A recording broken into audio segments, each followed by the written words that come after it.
How did they pitch this situation to you? What made this situation an attractive one? I think it's this kind of similar situation I was in Utah before I got traded there. There was a bunch of young guys who kind of needed like a point guard and need some leadership to get over the hump. And then when I went there last year, I was able to do that and got the things rolling. And I feel like this year when we play, my leadership qualities came in effect and was able to win 50 games. Playing on high-level defensive teams the last few years in Atlanta and Utah, how does that experience help you now coming over here to Orlando? Helps out a lot. It makes me pay attention to the details. We didn't get there. It's about pure athletic ability, but it's actually studying the game and taking time each and every day to work on our craft. And I think I can, bring that to every team I go to now, is understand, people's tendencies and actually pay attention to the scouting report. And I'm sorry. What did you like about the situation here? I like Coach Vogel. I done played him a few times in the playoffs and understand their system and style of play. I feel like it's a great opportunity for me to come in and play. I've been in kind of some rough situations over the past few years. In Atlanta with Jeff Teague and Dennis Schroeder, and then also being in Utah for a point guard. So I feel like it's the best situation that I could get in this year basketball-wise.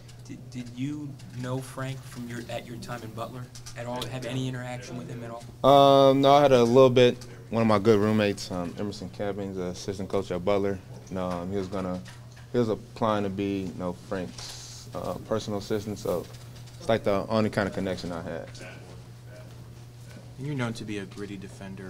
What exactly do you do to have that kind of reputation?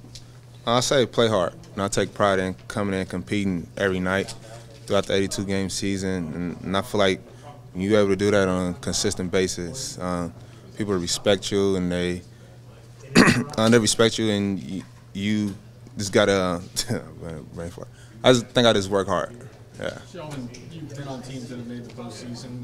This is a team that wants to get back there. What is it that you've learned in your time in the NBA that it takes to get to that postseason? Starts in September, right after Labor Day.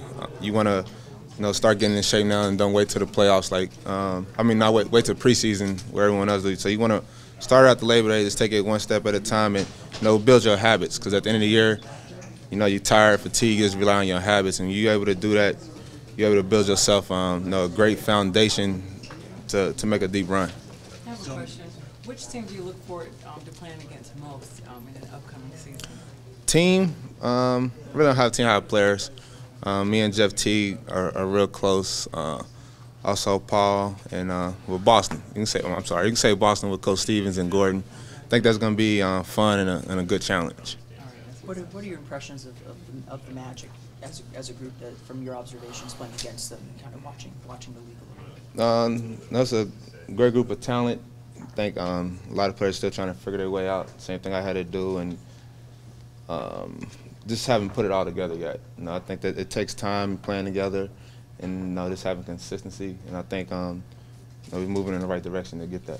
You've been on some veteran teams. Does this having a veteran, in the locker room, coming off the bench, being that guy down the floor, does that really have a big effect on a young team like that? Yeah, it means a lot. That's how I got in this position. I have veterans around me, Elton Brand, Al Horford, Paul Millsap. They showed me the way, so now I can show the way for other people. And as they showed me the way, we was able to win and buy into it, and it helps out a lot.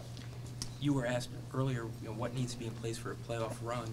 What does a young team need to learn or grow or develop to be able to make a run? Your daily habits. Like I said, you need that foundation that you do, whether it's just working on defense every day. There's something you do every day that you can rely on when you're tired and fatigued. Because I have 5 games in 7 nights. If your daily habits is up there, you're able to make strides whenever everyone else is tired.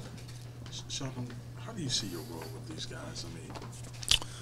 Have they talked to you much about that at this point? I really haven't got into it. I just expect to come in and compete. If I'm playing well, play. If I'm not, I don't expect to play. That's all I can give you right now.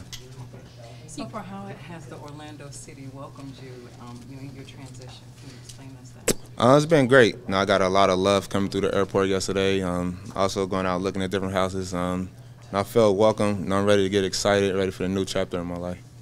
You were part of one of the cooler stories in college basketball over the last 10 years. Do you still have some lessons that you learned from Butler and Coach Stevens that you've taken with you, at this stage in your career?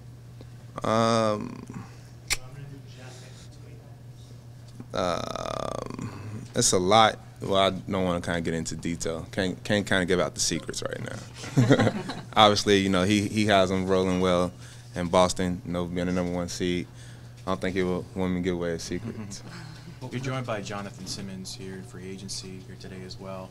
Do you know him personally, and what are your impressions being able to be a teammate of his? I do not know him personally. I think today might be the first time I actually meet him. I know he's a hard worker, come in and work hard. I understand his grinding story, being a former D-League player. I understand when he went through, and be able to make it where he's at now just shows you, that he believes in himself and he's going to work hard every day.